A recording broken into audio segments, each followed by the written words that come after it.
Morning. Morning, Laura. How are you? Good, thank you. You? Good, thank you very much. Nice to see everybody. Yeah. Sorry, my dog's just going crazy. Oh, Inevitable, really. it's always the case.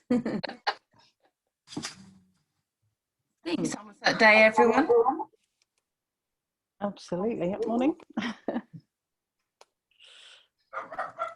I'm pretty sure that is everybody. There might be one or two You calm down, Kelly. late Bye-bye. ones. Yeah, so I think we'll make a start. So yeah, thank you everybody for joining us this morning for this workshop with Ben Lowndes from Social. Bit of housekeeping first. If everybody make sure you're on mute when you're not speaking, just so that you can hear Ben talking. I will record this, so after the event I'll send a recording out to everybody, just in case you miss anything and you want to rewatch it. And yeah, that's about it really. I will hand you over to Ben and he can get started. Thank you, Laura, and thanks for setting this up and for inviting me to speak to you. It's come around quite quickly, this. I think we were discussing it at the start of the year, weren't we? So, you know, and at that time, we were hoping that it would be a physical event. I am going to share my screen with you and hopefully sort of bring up some slides. I don't want to be talking at you for a couple of hours. You know, I've got some slides to sort of share with you, but you know, I think we can. I really welcome sort of a discussion as we go through as we go through this. Really, so I am hopeful that you can see. What is it that you can see? If I just sort of share my second screen with you, can you see a slide up there? Yeah, that's good. Just bear with me. Just get this to work. Right, that's good. So I can see you. You can see a slide. I think we're ready to go. So yeah, I'm really delighted to be with you today, and I'm really sort of pleased that you've sort of carved out time in your morning to discuss this. You know, thank you so much for taking the time out to find out more about all things comms strategy. Really, this is a topic that's as broad as it is long. It certainly, you know, comms runs through everything that an organisation does, really, and I think what this session will hopefully give you is some hints and tips as to where to start in creating a comm strategy that will work for your organisation, and some thoughts as to the structure that we'll do. And I'll talk a little bit about each of those steps. We've called it comm strategy in 8 steps, which is something that we created during lockdown this time last year for clients who were really, you know, I mean, comms has really come to the fore in the last year, really, and it's something that we found. It was something that we found that clients and contacts found very useful, actually. So, you know, I've developed this in readiness for today. And then in terms of the bits that we will cover, there's just some indicative timings here, so hopefully you can see that agenda. Do put your hand up if you can't, but yeah, the first hour, we've got a couple of hours in there. The first hour will you know, spend a bit of time, we'll have some introductions, we'll spend a bit of time talking about what we mean by what comm strategy is, and where on earth do we start in putting some of this information together. And then after a break, we'll go into the 8-step section. And, you know, if you've got any questions or anything you want to discuss, we've got some time at the end, but do put your hand up as we go through, really. There will be some stuff for you to take away, and I'm sure, you know, it's perfectly fine for the slides to be shared with you also. before I introduce myself, I'd just be helpful to know a bit about yourselves, really. I think there's about 12 of us on the call, so we can take a couple of minutes each, say. It'd be really good to go around, and if you could tell me a little bit about yourself, your role, why you're here today, a little bit about the organisation you work for, and by way of an icebreaker, sure we're all looking forward to going places again when lockdown ends. Where's the place, nothing's off the table, where's the place you'd most like to go when lockdown ends? And as I'm looking at my screen, Annalise, we know each other a little bit anyway, don't we? But if I could start with you, and then we can take it from there. No problem. Morning, everybody. Basically, I work for Somerset Chamber of Commerce, do the PR and comms role, which also kind of doubles up and covers a wee bit of marketing within the chamber. Basically, I'm in charge of the magazine, the e-newsletter pulse that goes out, any members' news that comes in. It's a many-hatted role, and also covers some of the Hinckley supply chain bits and pieces for the chamber as well, which again involves an e-newsletter and writing some case studies about some of the firms that are working at Hinckley. You know what the chamber does, hopefully. And icebreaker is nice and easy because I've already booked myself in. I'm going down to Rick Stein's seafood restaurant the week after next to stay and to indulge in lots of seafood. But it's somewhere I used to go with my mother, and I lost my mum a couple of years ago, so it's got some very, very fond memories. So Yeah, that's where I'm going. Yeah, eating out. I can't wait. I can't wait to do that. That'd be great. So going down my screen as I see it. Sorry, I don't have your first name. P. Whitehead. I'm Paula. Hi, Paula. Hi. I work for Porter Dodson Solicitors. I've been with them for about 10 years, and until a year ago, I was the events manager. For obvious reasons, I'm not running events at the moment. Yeah. I've been moved into HR and I'm helping them out. As a member of staff, I've been aware for some time that their communication could be better. So I'm taking on that role to try and create a strategy that will help us talk. It's mostly an internal role. Okay. To our staff and keep them appraised of what's going on. So it's a new role. Whether it will last once events come back, or whether they will feel it's a get it done and then it's over, or whether it's an ongoing role is to be seen. Yeah, that's really interesting. And yeah. Sorry. And in terms of where you go, I'm quite cautious, and at the moment, I'm not going to go far. I haven't got any specific plans to go anywhere. I want to wait and see what happens when we come out of lockdown, and then I'll yeah. Very good. The point you make about, thank you for that, and yeah, good points. The points you made about internal comms. I mean, we have noticed. I've always been quite externally focused, actually, in my career. You know, not deliberately so, but internal communications has really come to the fore in the last year, and I think organisations have realised how important it is for leaders to be visible within organisations, and you know, the staff have become an absolutely sort of crucial cohort within organisations. So it's great that you're picking up the mantle on that, really, and I'd agree it's really important. I know I would say that, but it is. So. Shannon?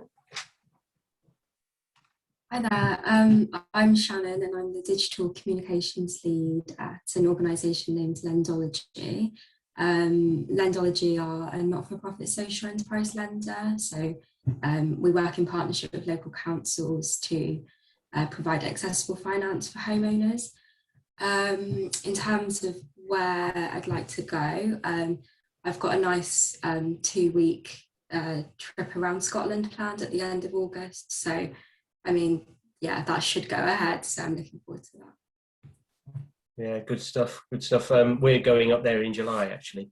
So, yeah, can't wait for that. And yeah, it's interesting times for an organisation like yours as well. From a comms perspective, there's lots happening within the sector that you're in, isn't there? Barry Agar. Hope I've said that correctly. Activate my microphone. Yes, hello. My name's Barry Agar. I work for PBT International. We're based just outside Wells. Company's been through a lot of changes in the last year or so. In fact, over the last several years, really. It used to be a very large manufacturer, and now it's really more of a service business. And again, we've had to look at other product and service areas due to changes in the market resulting from COVID, which probably are going to be to some degree permanent. I'm sure the structure of work is never going to quite go back to how it was in terms of large numbers of people going in every day to shared offices. I'm sure the workforce is going to be a lot more distributed, at least through part of the working week. So that really hit our core business very hard, because we provide products for offices. Yeah. Toner related products for printers.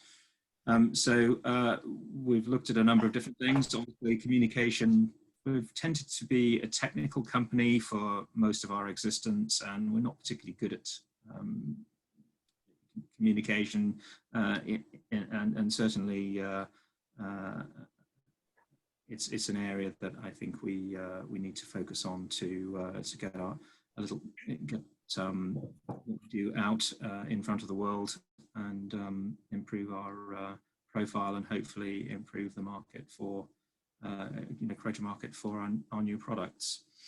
So as far as the icebreaker question, I don't actually have any holidays planned yet. I'm again being cautious. I think the experience last year, certainly with regard to foreign travel, was that it could something that was difficult to predict whether you'd actually be able to go or enjoy a holiday if you travelled abroad. Probably it'll be somewhere in the UK. I've actually just come back from a weekend in South Devon, which was wonderful, although a little blowy, and in terms of what you could do in an outside space. So a little bit rained off and at times, but still fun. Well, hopefully, Barry, this session will give you some some ideas as to how you can address some of the very real comms challenges that you've set out there. Actually, it's good to understand that. Thank you. Alex Jones, please.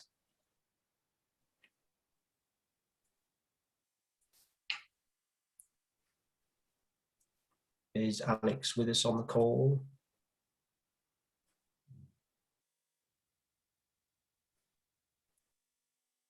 Oh, I'm struggling to hear you, Alex. Can anyone else hear her?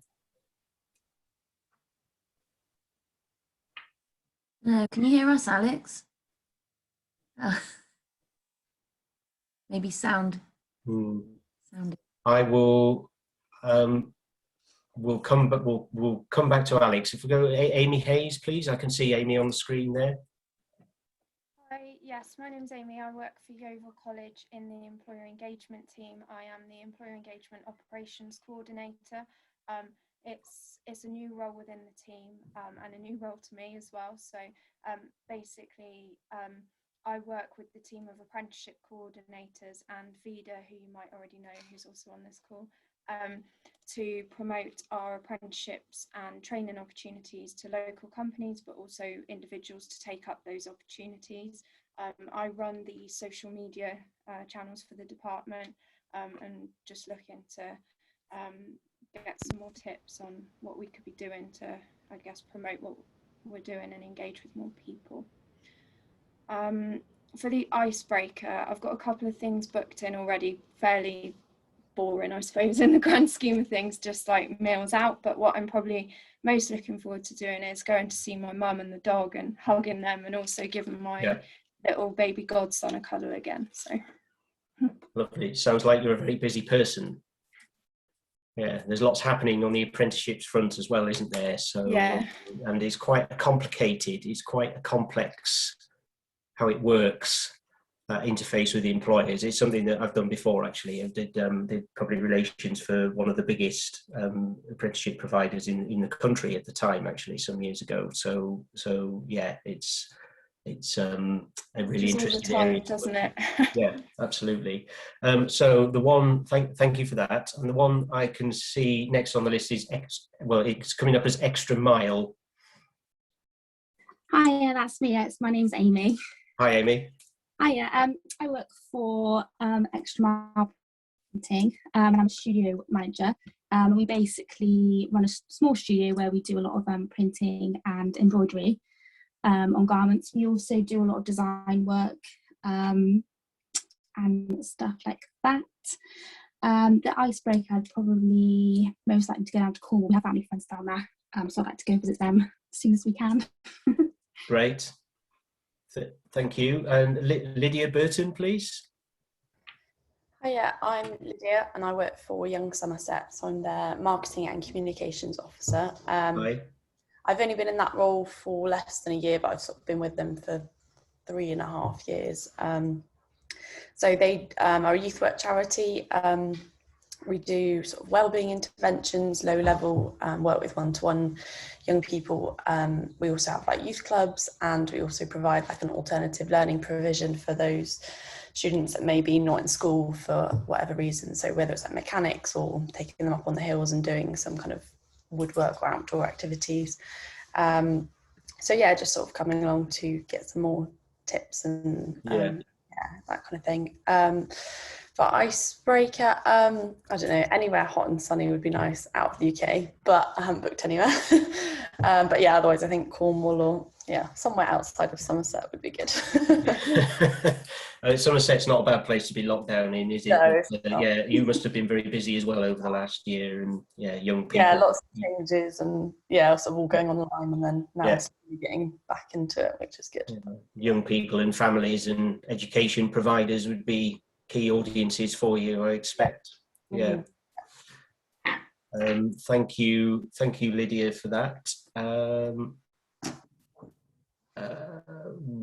Paula Cook, please.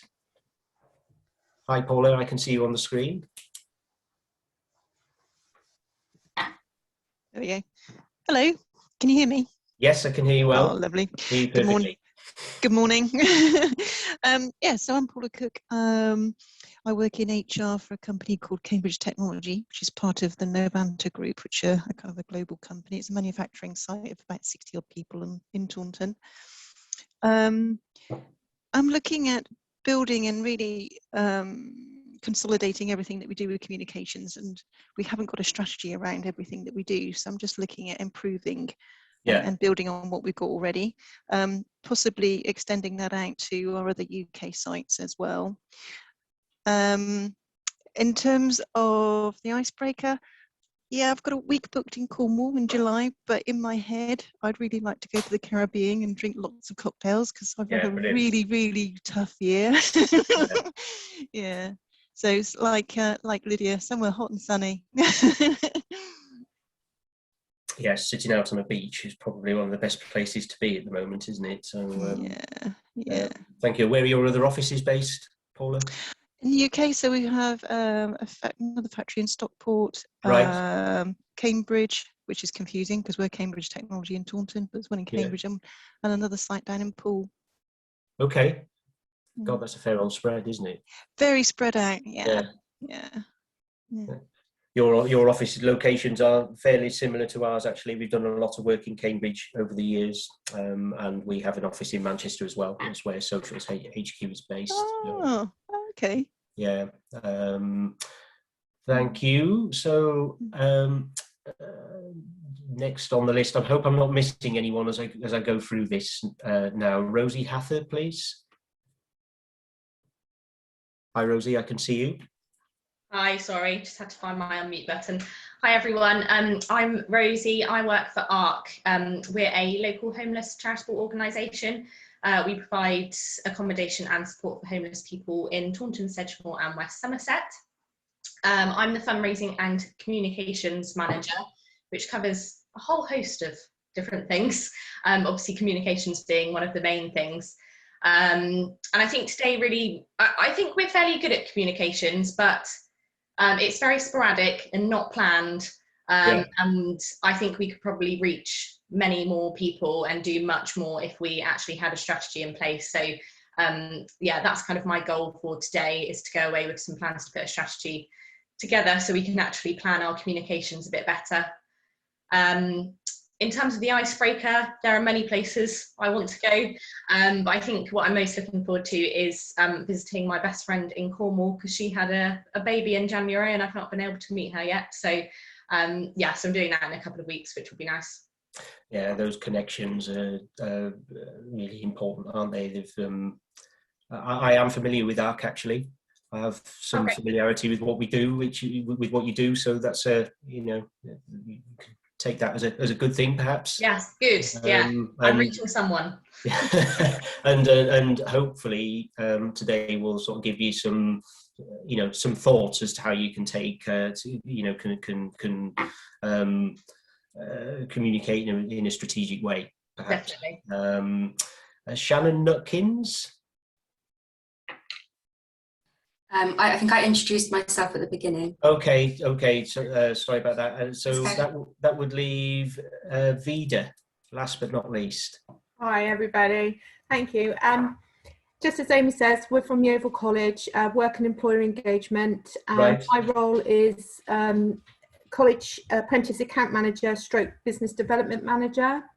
Much the same as Amy, we work kind of alongside each other, and we're working with a lot of businesses that want to either put existing staff through apprenticeships, help employers with their levy, but also recruit as well within businesses.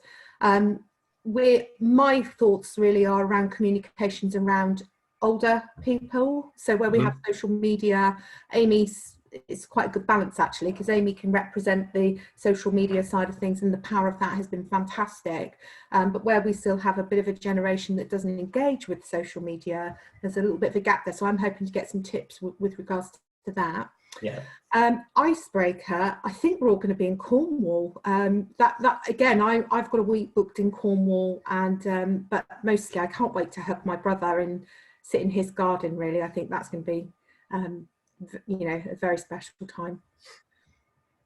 Okay, thank you. And we will certainly touch on some of those points around channel selection for different audiences later in this presentation. And if you wanted a discussion afterwards about implementation of any of that, then I'm sort of happy to pick that up with you. Have I missed anyone out?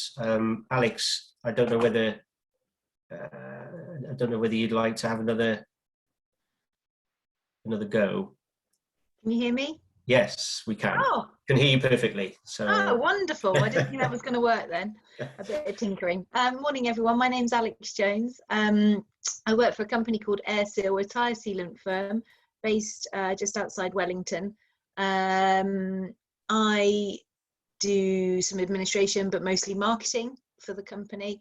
And in terms of icebreaker, Polzeth is where we're looking forward to going. I would like to be going to somewhere more exotic. I'd like to be going to Dubai to visit my best friend, but I think me and my family are going to have to wait till next year for that. Right. Cornwall's a big favourite amongst the group. So thank you for that. I think that is everyone. So have I missed anyone out? Sorry, I was going to say hello. It's Kerry. Hi. Hi, Kerry. Hi. I thought I'd just say hi to everyone. Hi. Yeah. So I'm from Spark Somerset, and we provide a range of support services to voluntary sector organisations, and run the volunteer service. Yeah. So I support the comms lead at Spark. So I'm just here to try and be a bit more strategic, so I can sort of better support her work and work a bit smarter for myself, really. So. Okay. Good stuff. Thank you. Well, there's a mix of things in there, isn't there? There's some just sort of written some things down actually. So internal stakeholders, external, need to raise profile, raise funds, connect with prospects and customers. All of those things are comms challenges, if you like, and we'll certainly touch on some of those things today. Before we do, just a bit about me really, and a bit about Social. So I am a director at Social, and I head up the Southwest team. I live in Somerset, and my kids go to school in the county. So we are, we're very proud chamber members, and you can see that we work with lots of local organisations, and the ones on this slide, I've written strategies for all of them actually, and they range from quite weighty tomes covering all facets of communications activity to sort of quite high level things that are intended to sort of crack a particular challenge at a point in time. So, I'm writing a couple of strategies at the moment for clients who aren't on this slide as well. So it's a constant thread for us, and we're an integrated agency. So I call us a public relations agency, but we have a creative team, we have social media specialists, we have people who build websites, we have public engagement, public affairs people within the team in Bristol as well. So it's a really, although the clients on there have similar needs, it's quite varied sort of range of work that we do. For my sins, I've worked in comms in some way for 20 years, more than 20 years now, since the last century. Started my career in newspapers when newspapers were, this before newspapers had email, before they had websites, even really. So I've seen some tremendous change through the industry, particularly in the last 10 years. Worked in public relations for 15, and for 11 of those being in the Southwest, firstly for the government, and then more recently for agencies since 2015. Set up Social here in 2017.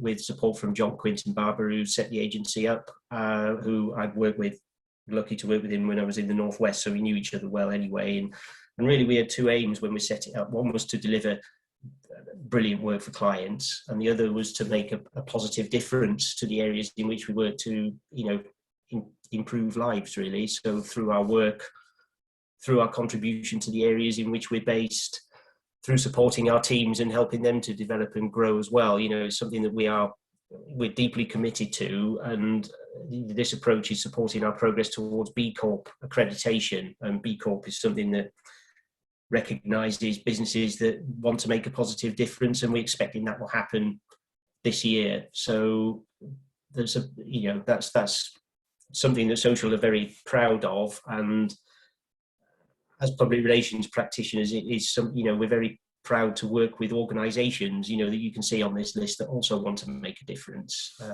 to the communities in which they're based. So that's a bit of that's 20 years in a couple of minutes really. And in terms of where I would most like to be, I am going on holiday, but the place which I am yearning to get back to actually is this spot, probably on one of the tables in front of the building there, overlooking the sea.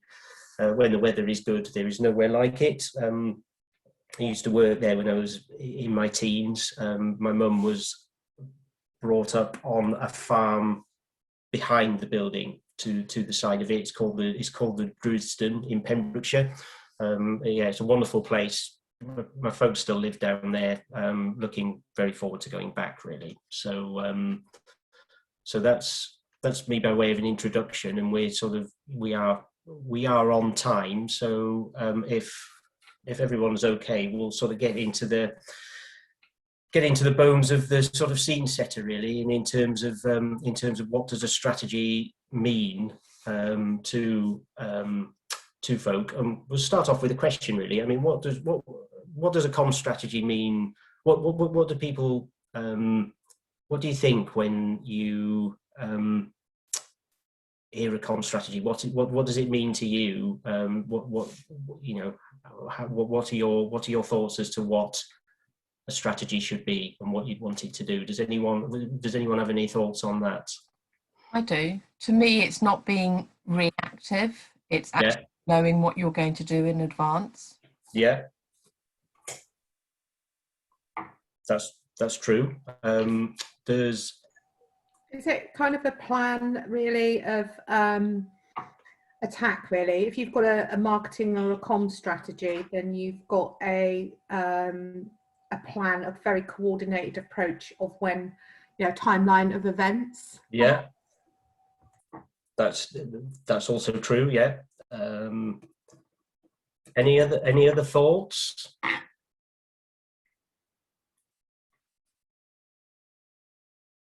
So we've got sort of proactive, have a plan of attack. The strategy is very much a why as well. Why are you doing something? It is, who are you aiming it at? Yeah. Whereas So I think the plan is more than what you're actually going to do. So setting out the rationale for something, right? It's the umbrella. Yeah, and making the case for it. That's also true. Anyone else got any thoughts? I'm looking over here because you can see you guys on the screen here actually, but yeah. I was just going to say, like, perhaps more like the process, so a bit more high level. Yeah.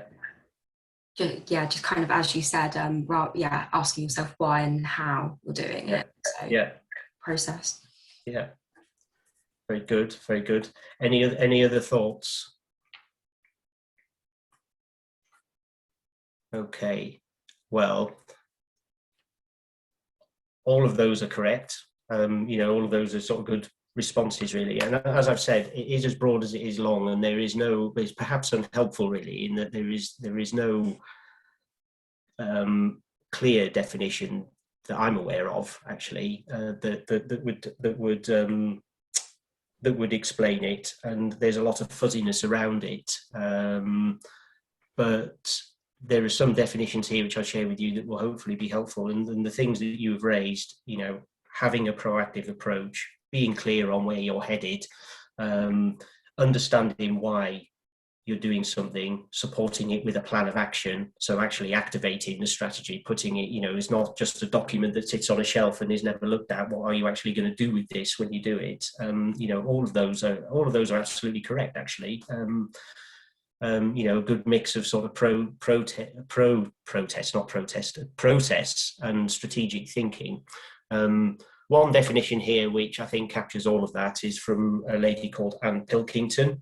And she says a strategy sets out the thinking that informs an organisation communication or a specific campaign, a bit like a business case in that it sets out the rationale for a particular approach with a budget. So not just what you're going to do, how you're going to do it, how much is it going to cost. And a written description of a strategic planning process that's taken place. So often, it's off the back of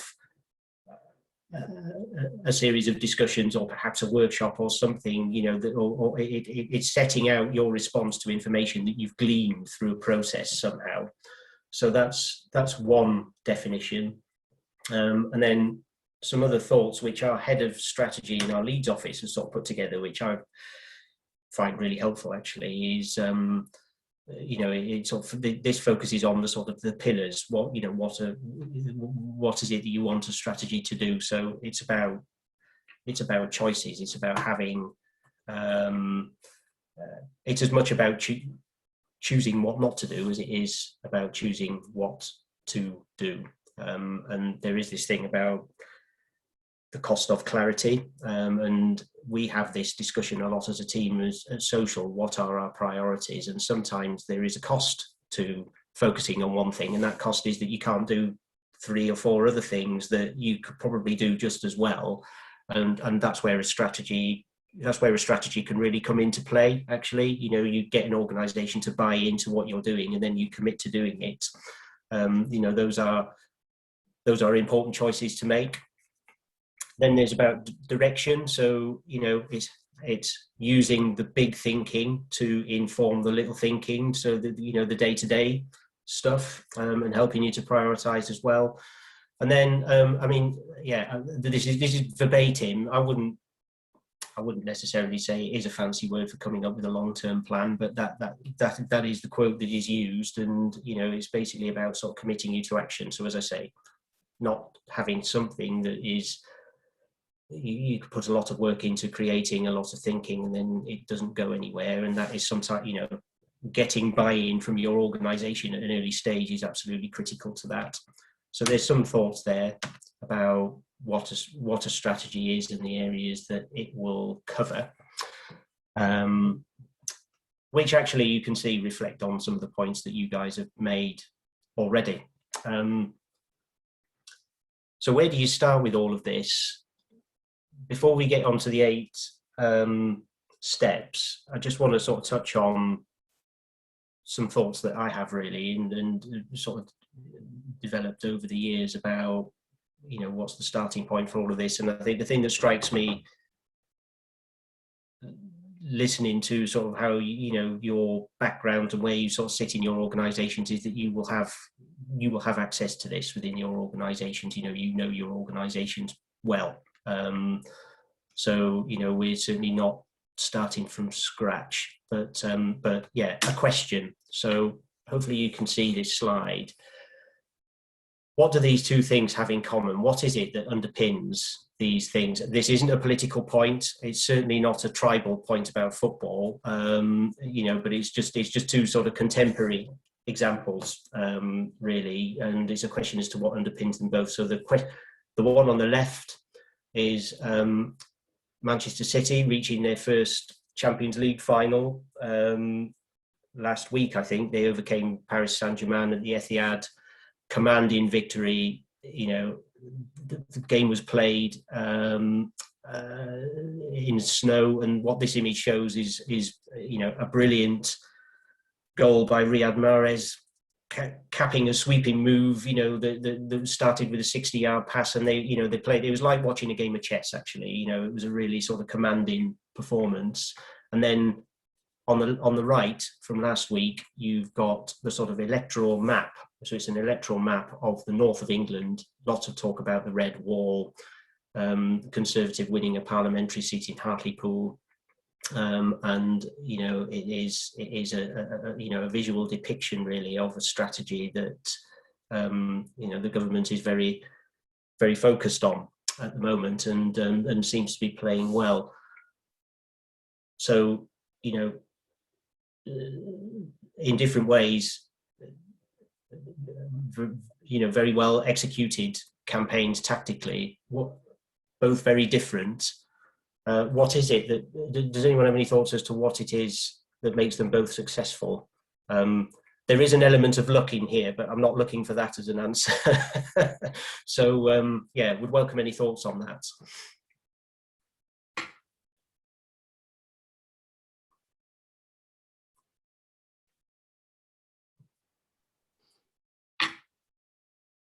Just say it's practice, isn't it? It's thinking what you're going to do, and then how you're going to do it, why you're going to do it, and then putting it actually into practice. It's certainly certainly the planning of it, yes. I mean, the election side of things, it was very much a case of, you only had to look at the last budget. Everything was geared towards the north of England. Yeah. It's a long road to achieve an aim. Yeah. Yeah, that's all true. Any other thoughts? Well,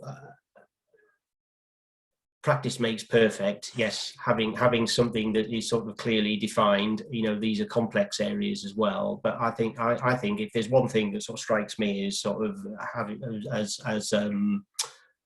what am I trying to say here? If there's one common thread that runs through both of these, it's insight. It's understanding the challenge, and understanding how you get from A to B. You know, understanding your audiences, certainly in the case of the political dimension, and then crafting a response to that. So two very different examples, but you know, insight. I mean, football now is all about the data, you know, and it's all about sort of practicing and having sort of quite sort of detailed plans for how you you know, how you play the game. So I want to spend a bit of time with you just sort of talking through some ways that you can go about getting this insight. Some of it will be more relevant to your organizations than others, and I have pulled 4 or 5 examples. You know, the list of how you can go about insight is enormous, and you know, I don't mind admitting to you it can be quite daunting, really. So I've pulled out some things which you can hopefully sort of take away to start to sort of build a picture. And you know, it's some hits and tips, really. So some tools that will hopefully help you. So the first one, some useful insights on people's media habits and how they sort of consume information. Is anyone familiar with the Ofcom research that's published every year? It's national data, firstly, so it's not Somerset specific, but I think if you're looking to gain an understanding of how people are consuming information at the moment, then this is a really good place to start. So Ofcom are a regulatory body, and this is data that they publish each year from its consumer research. So headline figure, its own research, and figures from third parties, broadcasting bodies, and RAJAR, who produce sort of data in the radio industry. And some of the things that I've pulled off here, we've shared with our clients, but I think that, you know, and this is only headline stuff, but I think it's, you know, it would be pertinent to you as well. So I think somebody had mentioned that the importance of the mix between online and offline, and I think the first couple of points on here and the last one illustrate that pretty well, you know, in that you have good opportunities now for people to be online, you know, good coverage by 4G, although it only covers 2/3 of the country. So population, if you're living in an urban area, probably not in parts of the southwest or West Wales where I am from, you know, there is access to 4G, and 5G is coming. 5G is coming as well. Online mobile use, or people accessing information on their mobiles, has risen exponentially, and it continues to rise. And I think that is an important consideration for how organizations present their information. You know, your websites are critical. If you're putting stuff on there that is lots of PDFs, if you want to find out more, download this 30-page document, you know, as a PDF, then that will be difficult for people to access on their phone. And we can see on some campaigns that we're running that the number of people that are accessing websites on their mobiles is over 50%. So that's an audience that your communications needs to consider. How do you cater for that? I've got 2 young children, 11 and 14. They're on their devices all the time. So, you know, they're on it more than they watch the television. So, you know, just an interesting point on channel selection there. About 3/4 of people are on social media. The dominant channels, absolutely, for most campaigns would be Facebook, Instagram. So, you know, imagery is important there. Twitter, more as a sort of conversational tool, but there is also quite a stubborn and persistent sort of 13%. It's been around about that figure for some time, actually, who don't use the internet at all. And you know, it's worth thinking about how does that figure relate to your audiences? You know, can you get a feel for is it more than 13%, or, you know, if you're working with sort of older demographics, more older people are on Facebook now as well. So you know, it's not wise to assume that people sort of fall into one category or another. And then at the bottom here, you've got radio is a real success story. People trust it.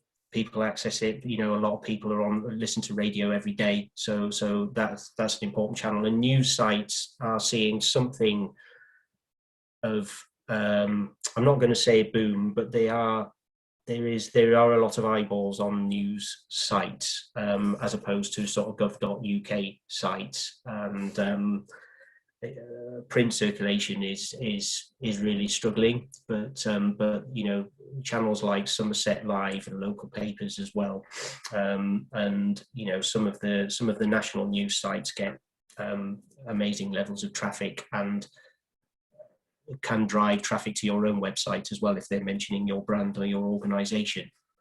So some considerations there, and you've got a link to the Ofcom research. So that's one area that you could sort of glean some insight from. Second one, if you were doing your own research into data that's out there, and this is high level stuff really, but Google Dataset Research is a tool that can help you to locate data from credible sources. So, you know, putting into this search box here, you can filter the data, you can filter it by source, you can download the format.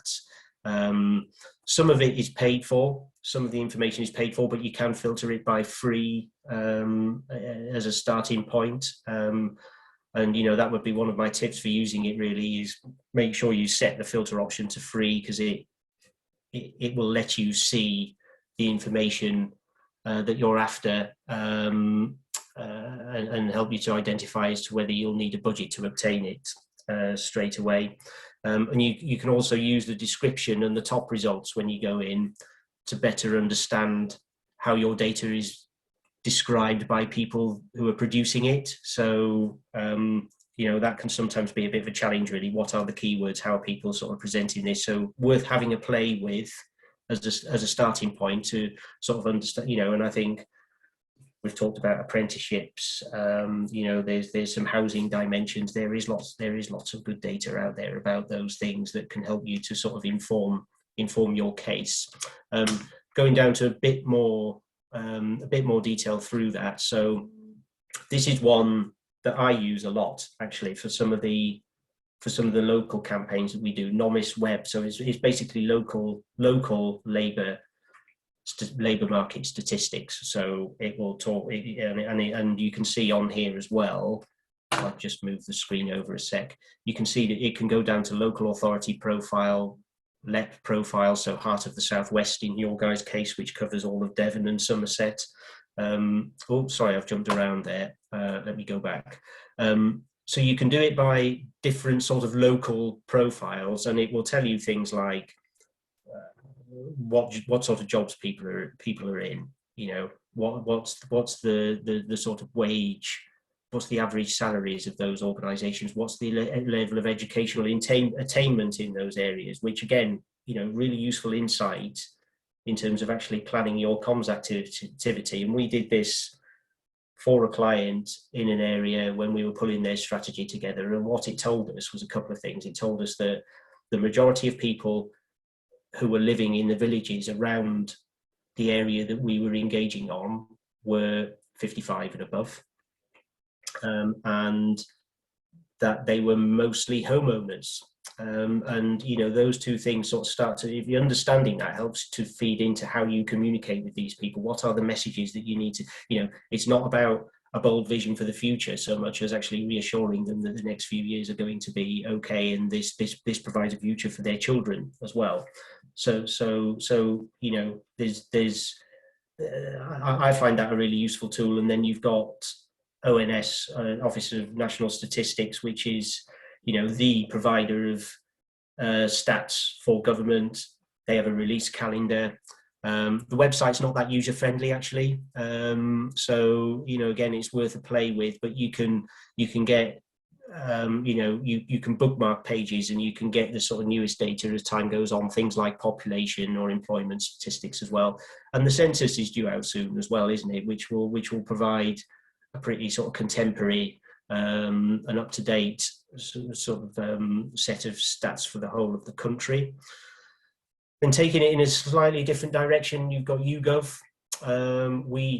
We have done campaigns with them recently. We've actually commissioned research through YouGov for a bit of research that we've done focusing on the place dimension really, and they're the sort of preeminent sort of specialists in market research and data analytics, and they cover all across the world really. But they do daily polls on key topics of the day, you know, things like politics, entertainment, tech, lifestyle, loads of stuff, really, loads of stuff. And you know, it has visual tools to sort of rate how popular certain things are. It also has, and this may come with a budget actually, but it also has an audience explorer, which provides a sort of almost like a persona, yeah, in marketing speak. A quick snapshot of an audience, you know, which can tell you things like what media they read, what brands they like, their attitude towards a topic, etc. So great for finding out more about a particular demographic. As I say, that can come with a cost, but worth exploring if there is an appetite to find out more about that from an audience analysis perspective. And then, does anyone have access to this? Does anyone on the call use Google Analytics? Yeah, I can see a couple of nods. Every comms campaign should really have access to this as a starting point, and if you don't have access to it for your own websites and you're tasked with writing a comms strategy, then I would, you know, get hold of access to that data, ask for it, beg for it, because it's really important. And I think it's important for two reasons, really. I think the reason why it's important is twofold. Firstly, your website almost certainly will be a main channel in any externally facing campaign. Google is how most people find out about you, and it's where most traffic to websites will come from. So understanding how your website is performing and where your visitors are coming from, what pages they're visiting, how long they're standing on the site, how long they're staying on the site, can give you really useful information as to how your activity is faring. So, I mean, there's a whole session we could do on this separately, actually, so I don't want to spend a lot of time on it now, but it's a free tool. It can help you better understand how your website's performing, and, you know, a really good way to just sort of like lift the lid, really, as to how people are interacting with your brand, perhaps.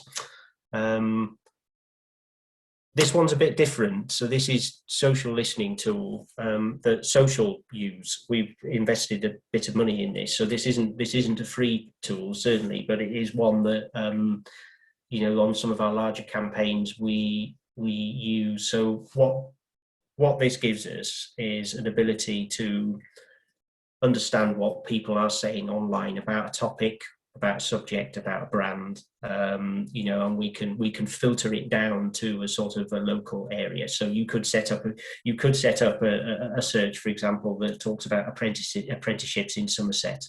What are people saying about apprenticeships that mention Somerset as well, to get a feel for it? And you know, this is a search that I pulled off a while ago, actually, about conversations about nuclear related stuff in the UK. So it talks about Hinkley Point, you know, and it talks about, you know, it's posts about Hinkley Point and various things related to the nuclear industry. And this is a word cloud of some of the topics that are spoken about. And I mean, not huge numbers actually, but significant numbers. What this captures is about 4,000 posts or so on the social web. Another 12,000 engagements, so people sharing it, 50 million impressions, so that's the number of eyeballs on it. And, you know, mostly negative in sentiment, actually, as shown by the red. So red is negative, grey is neutral, and green is positive. But there is that comes with the sort of health warning, really, that there is stuff within that is mentioning nuclear that isn't related to the nuclear industry in the UK. So, you know, as you can imagine, it's an emotive topic, sort of on social media, and touches on a number of issues. But you can, where it's particularly useful is you can use this to drill down to identify who is saying this stuff, you know, and how visible are their comments within it. And it sort of starts to help. I mean, there's a couple of you who talk about who have sort of digital in their roles, this is really useful for helping to identify influencers in a specific space, and helping you to understand where your organization sits within that space as well. You know, you'd like to think, wouldn't you, that your organization would be one of the players involved in leading that conversation. So social listening, I mean, I'm happy to talk about that all day really. But it's a really, you know, really useful tool to sort of build some insight as to what people are saying about your brand online. And then there are other ways that you can get your own insights as well. So, you know, you're well placed within your organizations. You'll have information in your own heads, I'm sure, really, about why things are as they are. You know, I think a starting point, there's some things here. This could be a very long list, so it's just some thoughts from me, really. But your starting point, I would always say, is your own business plan. So where is your business headed? What does it need to achieve? You know, what is the situation that your organisation is facing that communications can help to address? I think social media data. You know, all these social media platforms have analytics programs. They can sort of give you some insights as to how people are sort of relating back to you, which is similar to Google Analytics actually. Speaking to your colleagues, your clients, your customers. I'm sure this stuff is happening, but they can, you know, certainly those on the front line who are working with, you know, your clients and your customers every day can provide insights as well. And walk the area, walk the community. I mean, we say to our clients, sort of certainly on the place based thing, sometimes seeing is believing and hearing is believing unless you've spent some time in it. And then you can do things like surveys and polls. You can have structured interviews and workshops with people to start to sort of glean that insight that you need to turn into a strategy. And the workshops is something that we do with teams as part of the strategy building role, really. And I think where I find them particularly useful is that it helps to sort of glean a shared understanding from leaders within organizations as to what's important, and it helps to get buy-in for the strategy as well. And I think if you have that, you stand a much greater chance of being able to deliver something at the end of it. So it's a good way of getting that early involvement. I've talked for quite a while there, haven't I? Has anyone got any questions about any of that or observations before we take a break? Then we'll go back into the sort of creating your strategy in 8 steps afterwards. But I hope you found that useful as a starter. Yeah, I can see some nods, so that's good. Well, if we take a break for 10 minutes then, and we come back at 20 to 11, and then we'll have a brief discussion before going through the next section, if that's all right, Laura. Yeah fine by me. Yeah, okay, great. Well, I look forward to seeing you all in 10 minutes then. See you at 22. Cheerio.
Okay.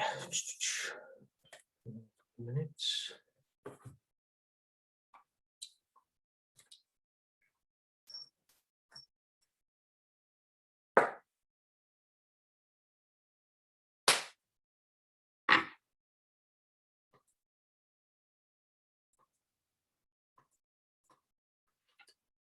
Okay. Laura, are you back with us? Yes, I am here. Do you have a feel for whether folk are back on the call? I think most people are back. It's hard to tell when the screens are off sometimes. Yeah. Looks like most people are back. Okay. How's everyone feeling after that canter through? Hopefully it was useful as a starter. You know, high level, as you say, and it's, you know, I think it's sometimes actually quite a challenge to sort of condense all of those thoughts down into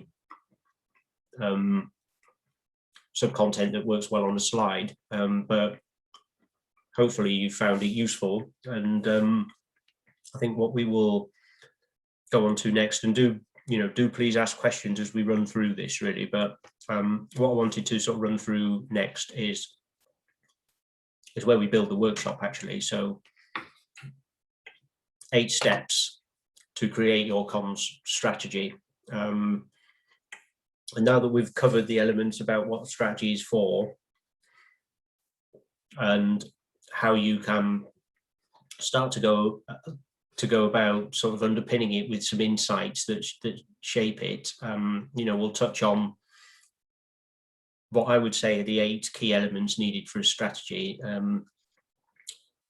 If you do your research well before you get to this point, the inspiration will come to you much more easily, because you'll have done the groundwork. If you're starting from scratch, then I think that can be much more difficult, and actually the end product, the product that you get at the end of it, may not actually sort of reflect the essence of what you're trying to achieve in quite the same way. So I'm not pretending that any of that is easy, but I think sort of taking a bit of time, whether it's a day, you know, even if it's a couple of hours, to really just sort of try and get under the skin of what you're trying to do, I think will make this bit more easily. I should say as well, Laura, we've got some templates that we can share, haven't we? I'm not sure whether I've shared them with you actually, but they can be sort of sent round afterwards, as well, to just sort of add a bit of sort of structure to your approach. And as before, happy to take questions as we go. So, I'm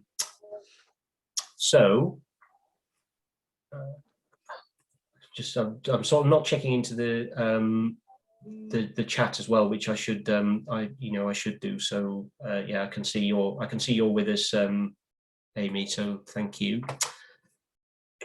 So step 1 is where most things start, actually. It's your introduction and your scene setter.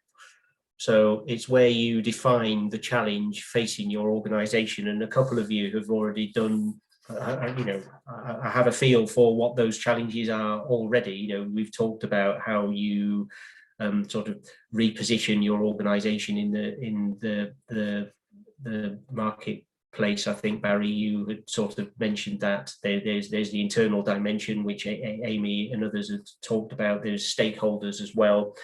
There's engaging old people and young people. So this is the bit where really, those challenges are sort of defined and fleshed out. What is your challenge related to? Yeah. Is it related to closures, launching new products, finding new staff? That's a challenge that some of our clients have now. Actually, they're leaning out of lockdown and all, and they all of a sudden they're on a bit of a growth curve, and they need to find good people. So there's that sort of feeds into your comms and PR approach. Do you need to stay in front of your customer's mind? Are you trying to sort of trade whilst flexibly working, and reopening your offices, and there's an internal comms dimension to some of that. So those are all things where comms people can get drawn into, and we need and all of a sudden you'll need a strategy for it. So explaining the challenge, focus on the facts, and use data to clarify the points that you're making, which your research will really help you. And this will help to define the communications that you need at the outset. And it sounds bleeding obvious to say it, doesn't it, really? But you can't. I say this because I've been in lots of conversations over the years where you go to discuss a strategy, and somebody will say, "What we need is to set up a website." Or what we need is a Twitter campaign to do this. And actually, what you're doing there is diagnosing a solution without even understanding what the problem is at the outset. So take some time to create the space to sort of think about that. It needn't be a lengthy section either. Doesn't have to go into a lot of detail, and you certainly don't have to spend a lot of time telling your organization stuff that it already knows. What this is there to do is actually just to sort of get across your understanding of the situation, because you've done a load of research already, right? So this is the challenge as you see it, and then your way to explain how you go about tackling it. So it's context, explaining the issue, and how your strategy will go about addressing it.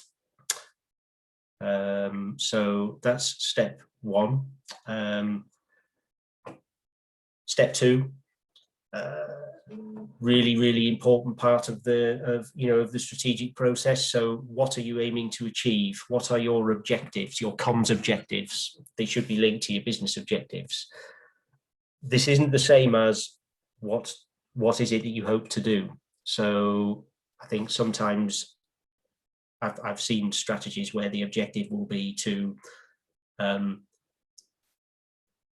promote something, or to generate media coverage. And so that's not a comms objective. That's a tactic. That's what you're going to do, which comes later. So, and I think perhaps the most helpful thing I can say around that, and interested in sort of people's thoughts on this really, but it's about focusing on the outcomes, which is the end result. What's the result of what you're trying to do, rather than the outputs. We're going to send out an email, we're going to send out a newsletter, we're going to create a new website. And I think anyone who's been involved in objective setting before may be familiar with the sort of SMART methodology.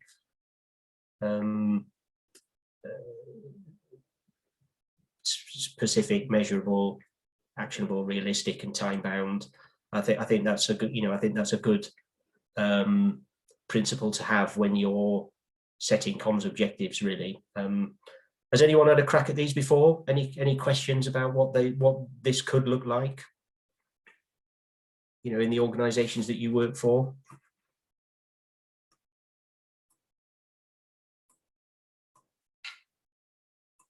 No? Okay. So what could they look like? Well, I'm just sort of thinking about your own organizations here. I mean, some things that sort of could come to mind is one objective could be about reducing cost, or increasing sales by driving your customers or your clients to your website, as opposed to contacting them by mail, which can be very expensive route. So there could be a campaign around that, influencing and changing people's behaviors. That's something that I don't know if anyone's ever heard of sort of nudge theory, but that's something that government are very keen on doing. You look at some of the best sort of PR campaigns that are about at the moment, and behavior change is part of that. I predict actually that there will be a lot of local authorities now, as lockdown ends, that will be thinking about how they can encourage people to stay out of their cars and move in and take more sustainable modes of transport if they're commuting into work. challenge for Somerset, certainly, because we're quite dependent on our cars really, but that's a real sort of behaviour change challenge actually that local partners will need to grasp, and you can't do that without incentivizing people and thinking about how communications runs through all of that. So that's a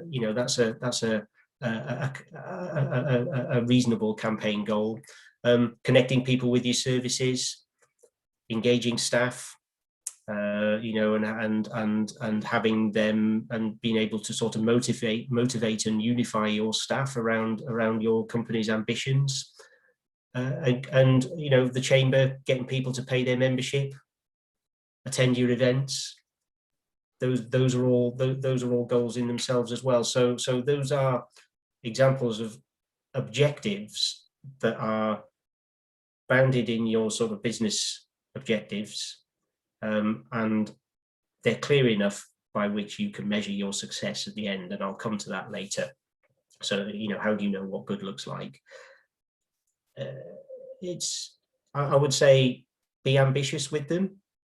Don't be afraid to set objectives that you think may be a struggle to reach. Shoot for the stars. If you get anywhere near them, you'll have done a good job. If you're setting stuff that just reflects what you're going to do anyway, you're not really moving things on. Yeah, that might sound like a bit of a harsh comment, really, but I think be realistic, but be ambitious is what I would say. So yeah, really important. So that's probably the most important section, actually. There was one other thing I was going to say there, and it's around. Yeah, it is relevant for you. It's around just the sort of clarity on what some of those objectives are, and I think things like vague objectives like raising awareness, for example, or promoting your organisation. They're worthy things to aspire to, but how do you actually measure that stuff? And it's somehow. It's important to try and sort of move beyond that into areas where you can really sort of demonstrate an impact in what you're doing. Just because something's appeared in the local paper, it doesn't mean that people are aware of it. Much less does it mean that they've taken any action of it. So it's about sort of, it's about what is it you're wanting people to do, and then how do you go about doing that? Okay, so. Step 3, and these are sort of natural. I mean, you could have these as sequential steps within your strategy, but I'm not saying that they have to necessarily be in this order. You could do them in a different order. These are just the sort of the building blocks that you make for your strategy. So that's what you're trying to achieve. This is the who you're engaging. Public relations people talk about. I mean, public relations academics talk about publics. Which are essentially audiences. I think you can have a debate about that, but it is the same thing really. And although in reality, the reality is often more sort of complex and nuanced than this. There are, I think, whatever organisation you're in, there are some broad categories of people that you would look to engage. Customers, potential customers, your staff, potential investors, perhaps, certainly government, local and national partners. I think, for Chamber and those organisations that are more public sector, not for profit, would sort of recognise that as a key audience. Your suppliers, actually, sometimes overlooked, really important. They can be your best advocates or your worst critics, and influencers. For who are those? The nature of influencers are changing. I think in the old days it would be sort of quite a traditional set of people you'd look to reach. Influencers within a community or within a sector that you're in can be sort of really important in this. And is everyone sort of familiar with the grid that I've got here, sort of stakeholder mapping grid? So what this is just a way to sort of categorize some of these groups.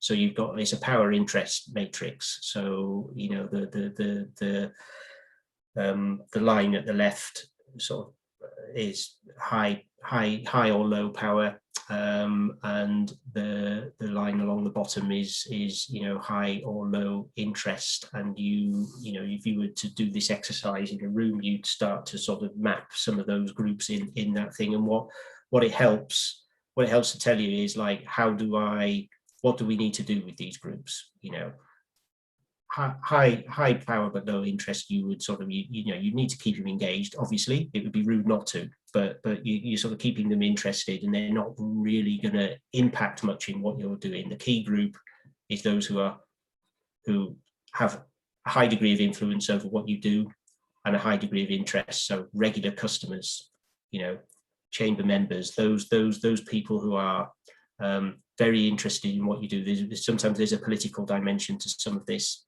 and so you go through. You know, I still use this for some of the strategies, and we do it with clients. You know, it's a process that is sort of well established and well understood. And the other thing I would say in this is be specific. So be as specific as possible. I think if you find that you are, if for example you were to say, well, businesses are a key audience for us, that's actually quite a big and varied group, and they're not all the same. So you know, use this to sort of drill down into the detail. Which businesses, you know, what size, what area, you know, who within those businesses? Is it decision makers? Is it members of staff? Is it people in procurement? You know, that's where you ideally need to get to with this. You know, councils. Which councils? You know, in the Heart of the Southwest has about 20, I think. You know, are some in there? You know, more. It's fine to prioritise them rather than try and do them all. And which individuals within these organisations are important as well. So you know, and you can do that exercise very well with that sort of drilling down process. So yeah, so those are the groups. Try to be as specific as you can in categorising them, and that will really help you to sort of drill down to the sort of tactics that you need to employ to engage them. And again, you know, it's just trying to, you know, there's a cost of clarity in this, isn't it? You know, in selecting some of these people, you're also selecting the people that you're not going to spend a lot of time engaging. You may listen to them, but your outbound efforts are going to be focused elsewhere.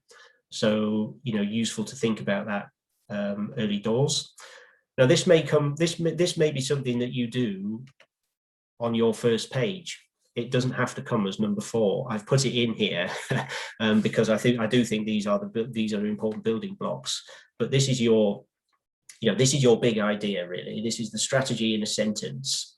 Again, I'll say this a couple of times. So think about what you're trying to achieve, you know, and why.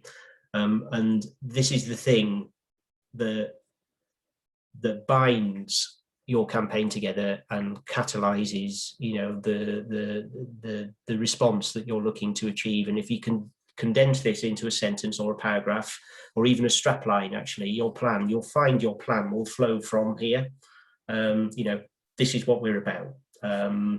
So a couple of examples I will share with you, and, you know, welcome any thoughts as to you know, whether anyone has sort of seen anything good that they like that you know, is memorable and simple. I mean, a couple of ones that I'll point to is a plan we did for Nucleus Southwest with one of our clients about how do we sort of promote this fantastic region that we're in, you know, as a place for investment, and you know, we wrote a strategy for them, and where we came up with is you know, the campaign would be about a fusion.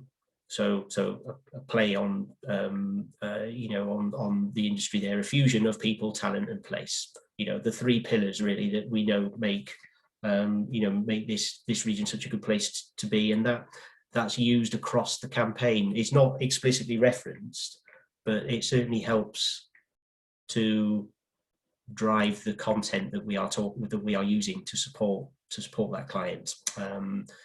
Our northern colleagues, I look on at them quite jealously sometimes, but our northern colleagues in 2019 did some fantastic work with regional partners, and they launched a manifesto for the North at the time of the election in 2019, and that went absolutely everywhere. You know, that went on Newsnight, it went across all of the regional media. It was on the front pages of all of the regional media in the sort of northern constituencies. And you know, there's a lot of content underpinned it, but the manifesto for the North, really clear, really memorable, really impactful. Others, I think we could debate at some length really as to sort of how some of the comms around lockdown has been good or bad, but I think ultimately simple communications and easy to recall. I think the hand, face, space mantra was quite successful in that respect, and it shows how a simple message can easily be carried in the media, over the airwaves, online, and through creative as well. So, you know, a good example of how that's played through. And I think you could measure it actually by the degree to which people have complied with that. I think the level of compliance with that message has been quite amazing. So I think that's a pretty sort of memorable sort of campaign. The other one I'd say is Clap for Carers, which isn't so much a comms campaign, but I think it brought home to people the importance of the important contribution that our key workers have made, and it's actually sort of resulted in a lot of thinking sort of on a policy level as to how that should be recognised, and how those people should be valued within our society. And you know, it was something that sort of coalesced around a pretty sort of simple message and a pretty clear tactic that the people got behind. And you know, we don't do it anymore, of course, but it's something that will have an impact. So some thoughts there as to how what is the big idea that underpins everything. Just bear with me a sec.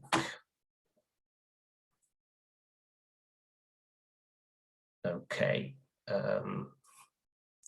just sort of looking at the chat, so I will move on. So step 5, key messages. So we've talked about what you're trying to achieve, who you're engaging, what your campaign is about. So key messages, what you're saying really, and there's a few things on there as to what they could, what they need to be. I think engaging is understanding your audience is really important here, isn't it? And I'm prepared to sort of accept that there are some audiences that you would engage who, if they are specialists and they know your sector well, it's probably fine to sort of use technical language to talk to them. But as a rule, we would part of our role actually is not to do that. And I think key messages and lines to take are quite overused. And I think sometimes they can get a bit of a bad rep, but clear and memorable ones work really well. There is no doubt about that. And I think a section in your strategy that has no more than 5 messages at the most, 4 or 5, is fine. That can be then used consistently across your material. What that isn't okay is you slavishly sticking to them at the expense of saying anything else, or taking these messages and cutting and pasting them into a document so that people see one thing on a leaflet and then they see exactly the same thing on it. That jars with people actually, and it comes across as a bit spinny. But where these messages are particularly helpful for us, and I think they would help you if you're coordinating a strategy, is these are the things that we're going to talk about. These are the things that will help to identify the stories that we're going to talk about. And you would expect then your content to at least reflect those messages, if not talk about them directly. So getting those 5 key points, actually, you know, it's stuff that you're going to say, but it gives some direction to your campaign. And I think there's a couple of people that sort of mentioned, how do we sort of plan for this? This is as much of a planning tool as it is, you know, as much a direction tool as it is, you know, this is what we're going to say. So yes, keep them simple and jargon free. Focus on the areas that will help you to make the key points. So, you know, Annalise, I know you were a journalist, weren't you? So when you're telling a story, what are the key things that you would include in any story that you would do if you did your journalistic training? Who, what, why, when, how. Yeah, yeah. Who, what, when, where, why. Every story has that. Sometimes you're a bit circumspect about the when. I mean, that tends to have sort of dropped off, but those are the key bits of any narrative, really. Crucially, why. I think why is the bit that sometimes is missed off. And, you know, it's important that you include a call to action.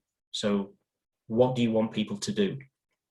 That would be one of your 5 key messages, really. How do they find out more?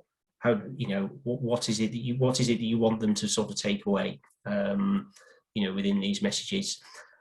And if you're the ones that are writing these, if you're writing them yourself, you know, there are some tools that you can use to refine your content as you go. You know, if it's important to try and sort of keep these as clear as possible, you know, there's lots of sort of writing tools. I really like one.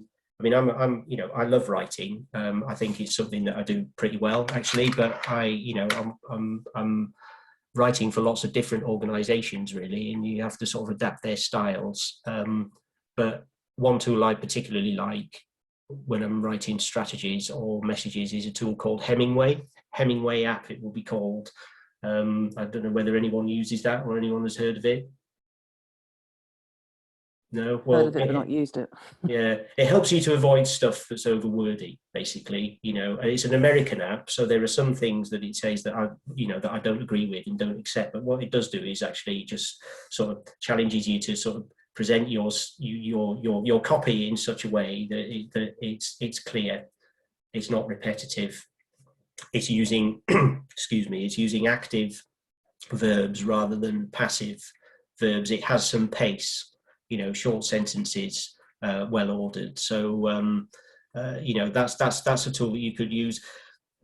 Always get a colleague to second IM, you know, to get what they think and their input, particularly if they are sort of, you know, close to the issue that you're trying to crack, and read them back to yourself as well. You know, read them back to yourself.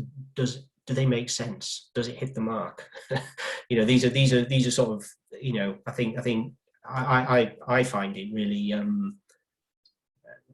doing stuff on screen all the time, I think sometimes it's easy to miss that stuff. And finally, support them with facts where you can. So that's the credible bit at the bottom. How do you make it credible? It's underpinning them with facts about your organisation or the challenge that you have, so that it lands with people when you're talking about it. So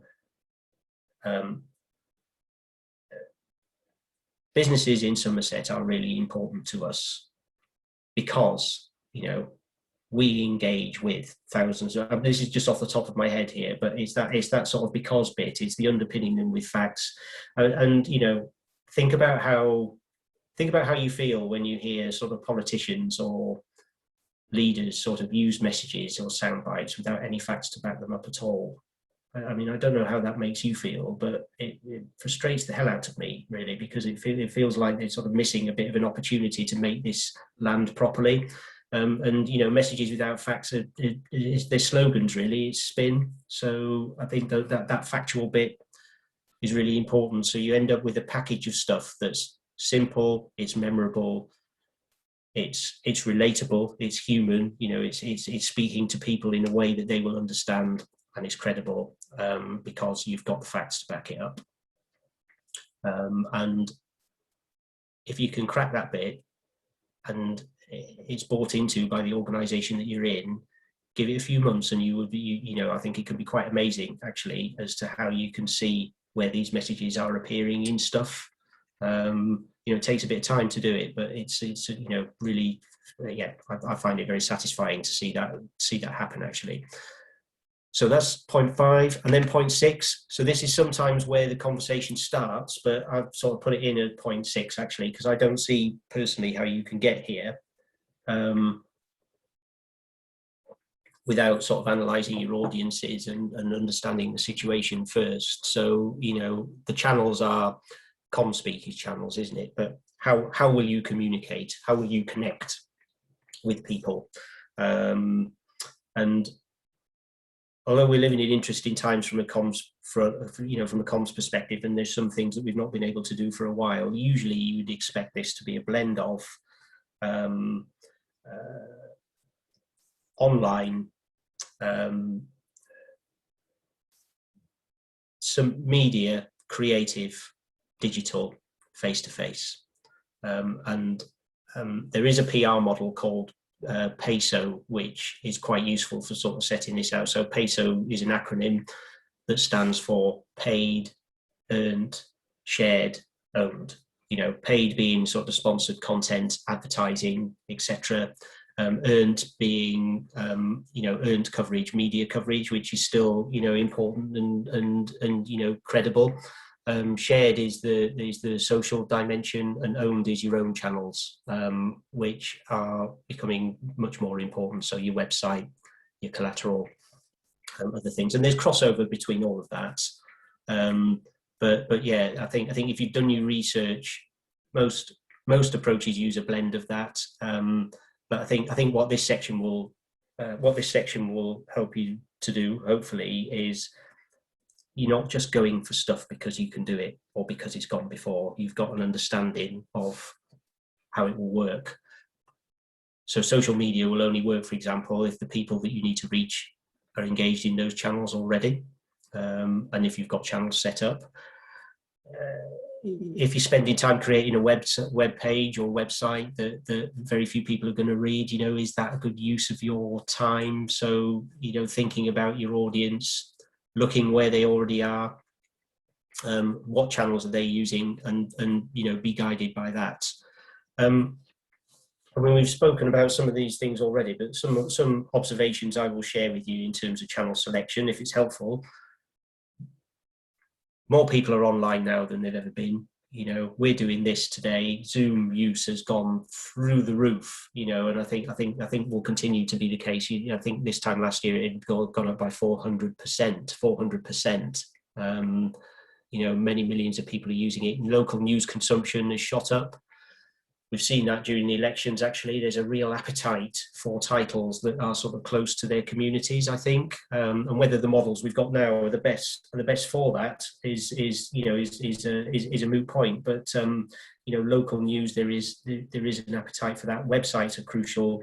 But I think as things start to reopen, things start to open up. And Laura, we've had this discussion about stuff that you're doing over the coming months, but giving people a reason to connect again in person, I think, could be a really important part of the mix for you. You know, even if it's something just like bringing people together for a briefing or an event. You know, after the year everyone has had, and as we open up to the summer too, we have a bit of nice weather. That may be a great opportunity actually to launch something, or to sort of have that in the campaign mix. I appreciate there's different views on that, but you know, it's certainly something to consider. So that's channels. Step 7 is the activation of it, really. So how are you going to resource it? Who's going to do what? When's it going to happen by? And it's sort of putting some of those steps into a plan, and you know, I always try to keep these things as simple as possible, really, and you know, have a sort of plan that sort of sets out some of the key tactics and the channels. I think with social media, those of you who manage channels, there could be really detailed content plans that you can use, and I've sort of not gone into that, but there is a high level plan here, and the questions really that you may want to ask at this stage is what activity can you deliver within your team, and that should be the really important stuff, shouldn't it? Map what can realistically be done in your resources, and that'll help you to identify gaps and you need support with, and is there a budget for that? How much support do you need? Or is it just a question of, well, we've got to have the must-haves here. This is the stuff that we must do, but we can't. That means that we can't do this. So mapping that out. And I think if you've got to this point actually, and you've got good strategy in place, it may be easier for you to make the case for additional budget if you need it. I would say that, wouldn't I? But I think how you're going to do this is a really important consideration that you need to take. And I'm going to click on this, and I hope you'll be able to see it. But there is a planner here, which is basically what we call is a whip. It's not terribly sophisticated. I mean, there's other tools that you can use. Just bear with me. Is that coming up? Yes. So just bear with me, and I will move this onto the other screen.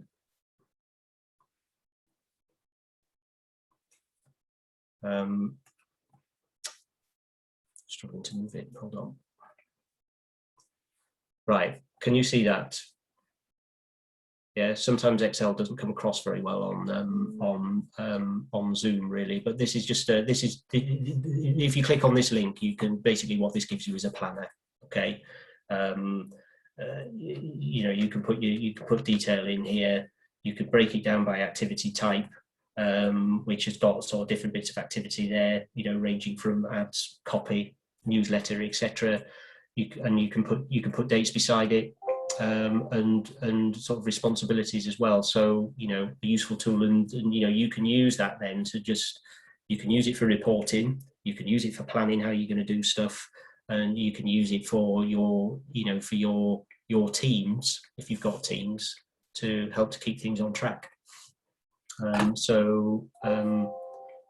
something that you can, that's something that will hopefully be useful. And I will just go back to the screen. So can you see the screen again? Yeah, great. Okay. So that's your plan. And then finally, step 8, and this sort of takes us back to the objectives, really. So how do you know what good looks like? Yeah. How are you going to know if you have achieved what you've sort of set out to achieve? And this is why it's important at the outset to sort of have things that have objectives that are measurable, that you can come back to. And if you've gone through these steps, you hopefully have a great story to tell at the end. But at the very least, what you'll have is something that you can learn from. So if this campaign hasn't worked for whatever reason, you can sort of iterate it as you go. And I would say that this shouldn't be a process that comes at the end. Actually, it's a continuous, ongoing process. So if you're reporting, we report for our clients every month on some bigger stuff. We're reporting for them every week, and we're never defensive about what's working well and what isn't.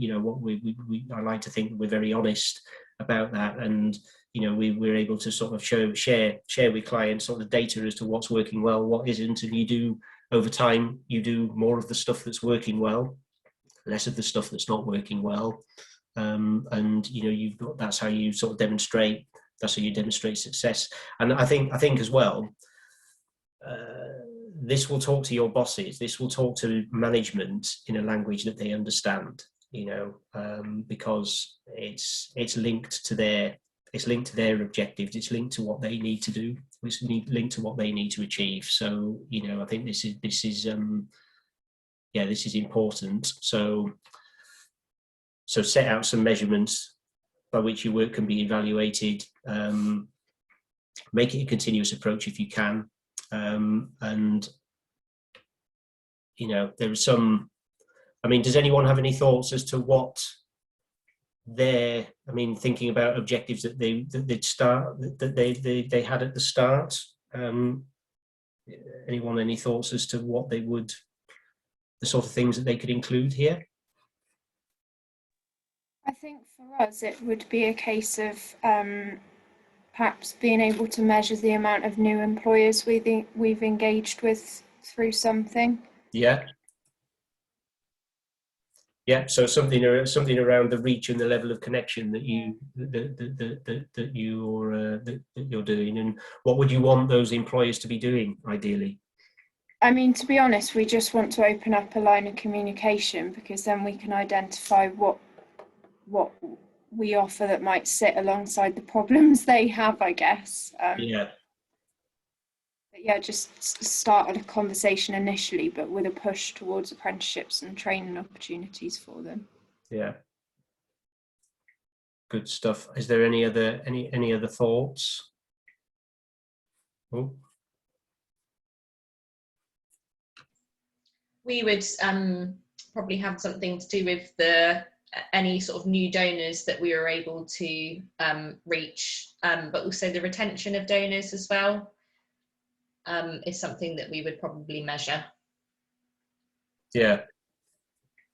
Yeah, that would be a good one for us as well, actually. Just following on from Amy and what Rosie said there, I think you're absolutely right. It's that repeat business. And I guess really within that repeat business is there's a quality assurance as well, that feedback. It's a two-way thing, isn't it? And being able to get that feedback and do something about it is something else that I think this, it'd be useful for. Yeah. So what you're touching on there is how can you use that feedback to enable your organisation to be better? It feeds into a process of continuous learning and improvement, doesn't it?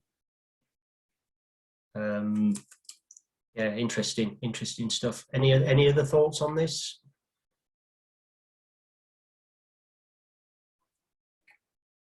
No? Okay. I mean, some thoughts I would sort of share at this. I mean, all campaigns are different. I think, it's outputs, it's outcomes, not outputs. So if you're getting people to attend an event, there's one goal, which could be bums on seats. You've had 30 people to attend, but what do you want them to do after attending? So are there follow-up conversations that you'd like to have with these people? How do you use that process to generate leads or interest or levels of support? Those I think it was Rosie, you said it as you mentioned about retention of staff, retention of donors. Yeah, beg your pardon. Is there something in there that could those donors work harder for you by referring you on to other places as well? Could you create a referral engine from that? From your sort of from your sort of trusted, they already know you, they like you, they trust you. So what is there anything else that you could be working with them on? Website, digital. I think that I've mentioned awareness before, but how can you use PR and your online activity to be driving people to key sections of your website, and that's a sort of campaign that's bound in it starts off with reach, doesn't it? So the number of eyeballs that are on your content, and then engagement with that content and what they're doing when they engage with it. Are they downloading a document? Are they signing up for updates? Are they actually buying something from you, or sort of signing up to membership, or some sort of payment that is recurring, is recurring, and how can comms enable that to happen? So having success, having some clear metrics here that are realistic but ambitious, will help you. I think it does really help organizations to buy into what you're trying to achieve. So that's point 8. And then to summarize, so 8 steps in summary really. So introduction, what's the challenge you need to address? Objectives, what you're trying to achieve, not what you're trying to do. Stakeholders, who do you need to reach? Be as specific as you can. You know, are there particular individuals within the mix that are really important? You know, who do you need to sort of plug your senior people into within that? Some of that is their job as well as your job, you know. Strategy in a sentence, what's your big idea? That could probably come, that could come on your cover. It could come as part of the intro. You know, the campaign idea that bands everything together, that this stuff then flows from your key messages, 4 or 5, the channels, how are you connecting, how are you going to put that into a plan, when's it going to happen, how much is it going to cost, who's going to help you, and how do you know what good looks like. And you know, that's the basis. Those things are the basis of a strategy. Yeah, may not be in that order, but I think if you can sort of get a document that makes those points clearly, you're in a good place. You know, you know, that's stuff. That's personally what really excites me, is having a sort of strategy that people are bought into, that you can then sort of crack on with and deliver. So I hope that's helpful. I have put sort of, I mean, this is very high level stuff that I'm giving to you, and I didn't expect for a second really that people, you know, you're not going to come away from here thinking, oh my God, you know, I'm a completely different person now. But hopefully it gives you some stuff to think about, you know, I hope you found it useful, really. There's some further reading in here, and sort of downloadable templates and such like. I mean, they are, because of where my interest is really, they are weighted towards sort of public relations in its truest sense, not just media relations, but how do you engage the publics that you're in. I mean, Annalise, you may be familiar with people like Stephen Waddington, for example. You know, he's a I don't know where he gets the time to write all the stuff that he writes, really, but preeminent voice in the sector. Future-proof comms is really good, and then there's some guides within the sort of PR academy as to how to go about writing a strategy, mapping your stakeholders, etc. Thank you. If anyone's got any questions, I'm happy to take them. I'm also very happy to have sort of conversations with you separately if anyone wants to sort of drop me an email. My email is on there, yeah, personally, I'd look really, you know, I'd be really interested in sort of seeing the outputs of your endeavours. Do connect with me on LinkedIn or Twitter if you're on those channels, and yeah, it would be good to connect with you in real life at some stage as well. Yeah, absolutely. Ben, there was one question on the chat just to ask if we're able to send these slides. Are you happy for me to send those, Ben? These ones here are a bit fiddly, so what I'll do is I'll just put that into one slide rather than 8, and I'll send a PDF, because the size of this presentation is enormous actually. So I'll PDF and send it to you. Right. Yeah. Brilliant. Thank you. Any further questions from anybody? I have a brief one, actually. It's Rosie. Do you recommend, Ben, doing a sort of communication strategy, like a year-long communication strategy, or do you find it more beneficial doing sort of smaller sized communication strategies for specific objectives or campaigns, for example, or both? Yeah, it depends on the situation that you're facing, really. I mean, I think if it was from an organizational perspective that you're looking at, then a year is a good one to go for. Certainly 6 months. I do find, I mean, we're in sort of quite fluid times at the moment, and I can only speak from my personal experience really, but it feels to me like anything beyond a year starts to feel like a bit of a fiction, because yeah, who knows what's going to be happening, you know, how people are working, how they're buying stuff, how they're traveling, you know, that's all very much sort of up for discussion, really, isn't it? So if it was an organization, I'd say a year would be a good place to start, and that probably aligns with their business planning process as well. If it's more campaign versus strategy rather than sort of a strategy itself, but if it's more sort of, you know, rooted in a sort of specific issue that you need to crack quickly, you know, you could do it in a sort of 90-day planning cycle. You know, here's where we want to be in 90 days, here's how we're going to get there. There's you know, that's actually quite a quite smart way to do it. Okay, thank you. Was there anything in particular that you had in mind? No, I guess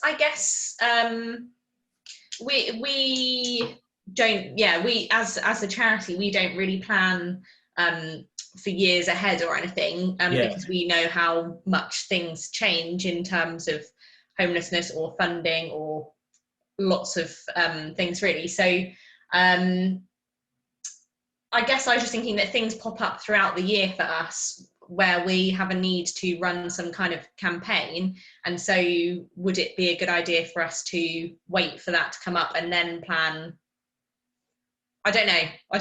If you can plan ahead, it's definitely helpful. Yeah. And if there are specific dates within your calendar that you need to be ready, I mean, that actually, you know, it's milestones. That's what they call them in comms speak. You know, milestones that you could be ready for. Then it's useful to do that, and then you can sort of have specific campaigns that flow from your strategy, which is sort of 1 month here, 2 months there. It's quite a useful resource planning tool, actually. Yeah. So I'm trying to think of an example as to where that will work. I mean, a lot of our projects. So our work is quite happily split into 2 areas, really. One is the sort of is community relations and supporting projects, and the other one is sort of public relations campaigning. And the PR campaign activity tends to be on a yearly basis. The project ones, I mean, we've worked on some projects for 5 or 6 years actually, but they tend to be, you know, they're aligned with a delivery timetable. So, you know, the project is progressing along a certain timetable, and the communications is sort of fitting into that. So we're guided by the you know, by the delivery aspects of the project. Thank you. I've seen some comments in there, and I think so. Yeah, thank you. Well, I'm glad you found that useful. Actually, yeah, I've enjoyed doing it. I've enjoyed sort of doing it with you. Are there any other questions or comments? No. Okay. Well, thanks for taking the time to speak to us. If you want to sort of have a discussion afterwards, or you want to sort of explore, you know, if there's particular sort of thorny issues that you'd want, you know, around sort of strategy creation or delivery of it that you'd ever wanted to talk to us about, you've got my contact details, so do keep in touch. And yeah, would love to hear about how you're getting on. Brilliant. Thank you, Ben. That was no worries. I'll send you the slides, Laura. I'll send you the slides. Yeah, ideal, and I'll send a follow-up later this afternoon. Okay. Thanks, everybody. Okay. Cheerio. Thanks. Bye. Thank you. Bye.